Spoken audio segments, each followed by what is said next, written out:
20 வருஷம் ஜெயில் தண்டனை, 34 கோடி கொடுத்து ஒருத்தரை காப்பாத்திருக்காங்க. அவர் பேர் வந்து அப்துல் ரஹீம். கேரளாவில் இருக்கிறாரு. கிரவுட் ஃபண்டிங் மூலியமா தான் அவரை காப்பாத்திருக்காங்க. என்ன அப்படின்னா, கேரளாவில் இருக்க அப்துல் ரஹீம் சவுதி அரேபியாவுக்கு கேர்டேக்கரா வேலைக்கு போறாரு. அங்க போகும்பொழுது ஒரு சின்ன குழந்தை அந்த லைஃப் சப்போர்ட்டிங் டிவைஸ் வந்து டிஸ்கனெக்ட் ஆனதை பார்க்காம அது வந்து உயிரிழந்து போச்சு. அப்போ அந்த குடும்பத்தின் மூலியமாக அவருக்கு வந்து மரண தண்டனை கிடைச்சது.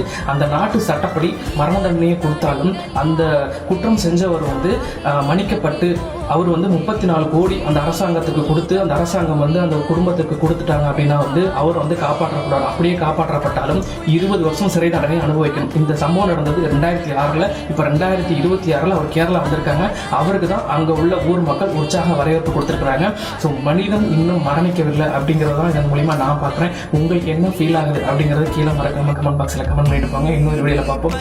Tata, bye by.